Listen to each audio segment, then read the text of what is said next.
अस्सलाम वालेकुम। अगर आप भी उन लोगों में से हैं जिनके बाल बड़ी तेज़ी से गिर रहे हैं और वो हेयर फॉल का शिकार हैं और वो इसके लिए बहुत से डिफरेंट तरह के तेल और टोटके अपना चुके हैं लेकिन उन पर कोई फ़र्क नहीं पड़ रहा, तो ये वीडियो आपके लिए है। लाजमी एंड तक देखिएगा, इंशाल्लाह ये आपके लिए बड़ी बेनिफिशियल होगी। चलें स्ट्रेट पॉइंट पे आते हैं। 3 ऐसे मल्टीविटामिन हैं जो हमारी बॉडी में असेंशियल है हमारे हेयर ग्रोथ के लिए, और भी उनके मेजर फंक्शन है, लेकिन हेयर ग्रोथ के लिए ये तीनों मल्टीविटामिन जो हैं वो हमारी बॉडी में बेसिक है। और ये 3 विटामिन जो हम डिस्कस करेंगे, इसमें से जो पहला विटामिन है ये तो आप लोगों ने सुना होगा, लेकिन दूसरे और तीसरे के बारे में सुन के आप बड़े हैरान होंगे।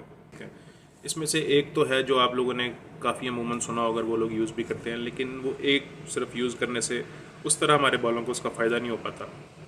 सबसे पहले नंबर पे इसमें आता है बायोटिन, जिसको विटामिन B7 भी कहते हैं। मोस्टली ये लोग जैसे ही जिसको हेयर फॉल का इशू आता है उसे बायोटिन का ऑलमोस्ट हर किसी को पता होता है और वो बिना कोई सोचे समझे बायोटिन खाना शुरू कर देता है।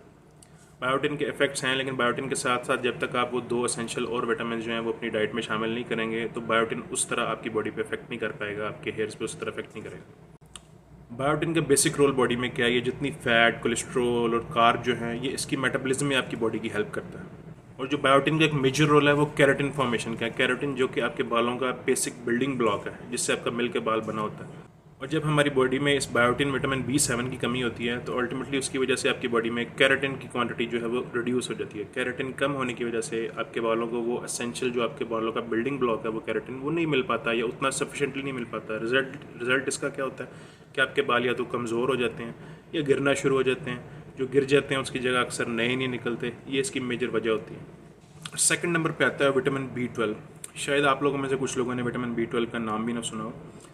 विटामिन B12 का हमारी बॉडी में मेजर फंक्शन होता है कि ये हमारी बॉडी में रेड ब्लड सेल्स की मैन्युफैक्चरिंग में एक इंपॉर्टेंट रोल प्ले करता है। और यही वो रेड ब्लड सेल्स हैं जो ऑक्सीजन कैरी करते हैं, जो आपकी बॉडी के हर सेल की डिमांड है, और न्यूट्रिएंट्स जितने आपके सेल को चाहिए वो इसी रेड ब्लड सेल्स के थ्रू ही जाते हैं। और अगर आपकी बॉडी में विटामिन B12 की कमी होती है तो अल्टीमेटली जो विटामिन B12 की वजह से जो RBCs हैं उसका भी आपकी बॉडी में जो है कमी हो जाती है, जिसकी वजह से न्यूट्रिएंट्स और ऑक्सीजन सप्लाई जिस तरह आपके बालों तक या बॉडी पार्ट्स तक बाकी पहुंचनी चाहिए आपके सेल्स तक, उस तरह नहीं पहुंच पाती। इसके रिजल्ट में भी क्या होता है कि आपके बाल वीक होना शुरू हो जाते हैं, क्योंकि उनमें वो न्यूट्रिएंट्स नहीं मिल रहे होते हैं। विटामिन B12 बालों की ग्रोथ के साथ साथ आपकी ब्रेन्स, आपके न्यूरॉन्स के लिए और आपकी बॉडी के हर सेल के हर DNA के लिए ये एसेंशियल पार्ट है। और नॉर्मली हम लोगों की बॉडी में इस चीज़ की कमी होती है। अगर तो आपकी बॉडी में इसकी इतनी ज़्यादा कमी नहीं है, आपके बाल वगैरह उस तरह नहीं गिर रही है, इतना ज़्यादा नहीं है, तो आप तो इसको फिर तो डाइट से रिकवर कर सकते हैं। और अमूमन ये वेजिटेरियन डाइट में आपको नहीं मिलेगा, होता है लेकिन बहुत कम ना होने के बराबर होता है। इसके लिए आपको मीट, एग्स, इन चीज़ों पे स्विच करना पड़ेगा, या अगर बहुत ज़्यादा आप में इस चीज़ की कमी है तो आपको सप्लीमेंट्स या इवन जिनमें बहुत हाईली डेफिशिएंट होते हैं जो लोग, इससे उनको विटामिन B12 के इंजेक्शन भी लगवाने पड़ते हैं। थर्ड नंबर पे जो मोस्ट एसेंशियल चीज़ है, जो कि आप लोगों में से ज़्यादा लोग शायद शॉक भी होंगे सुन के, विटामिन D है।